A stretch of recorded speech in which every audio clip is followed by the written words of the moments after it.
Hi, it's Lynn Kenny. A few of our friends have asked us to go over some of the activities in musical thinking and in 70 play activities. So I wanted to chat with you about an activity I've been doing for a really long time. When I first started this, we called it sequence that or sequence this. And what we would do is, I've talked with you about how important sequencing is. Basically, sequencing is an executive function that assists children with organizing their approach to tasks, identifying the task, and then identifying the subtasks. And I always call this, when I do my 6-hour brain talk, I talk about this being one of the biggest gifts you can give a child, because when a child understands that there is a beginning, middle, and end to tasks, and that within that beginning, middle, and end there are subtasks, like little parts of the task, then they feel less overwhelmed. I call it making the task transparent.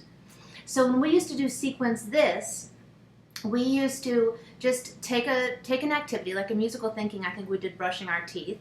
And I've mentioned to you before that when I wrote down all the parts of brushing your teeth, there were like 50 pieces. And I was like, oh my gosh, no wonder getting kids to do something as simple as brushing their teeth is really hard. So all we did in musical thinking was we gave you like this printout that you were able to do with the children to go through the steps of brushing your teeth, and then you were to choose an activity of everyday life, whatever the child likes, and then talk about, wow, well, what are all the pieces of that? What do you do first? What do you do second? What do you need next? So when Rebecca and I were chatting about that one day, we made up this activity that we call the parts of a task game. And it's for a whole class or a group. And essentially what we do is you take a task as a group. You could even have multiple tasks. And you take little index cards and you write down the subtasks of that activity, okay? And then you make them a stack, you mix them all up, and then the children come and they draw a card, and then they chat with one another about what comes in which order. Then, once they've decided what comes in which order, they stand in a line with their cards. Sometimes they make mistakes, that's okay. So then you can walk up to somebody and say, Joshua, will you chat with Janie about each of your parts of that task and see if you're in the right order? And it's a wonderful opportunity for the group to talk about what are the different parts of the task. So the example that we have in the 70 Play Activities book is actually making a turkey and cheese sandwich.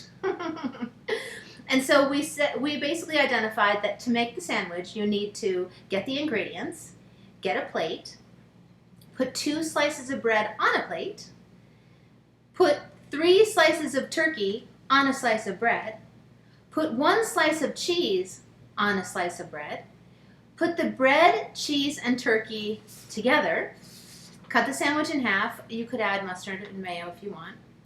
Cut the sandwich in half, and we joke because our chatting, we did this one time and the kids were like, well, we cut it horizontally, and kids were like, no, you have to cut it on an angle because then it's easier to bite. So it creates all sorts of wonderful kind of cognitive conversation.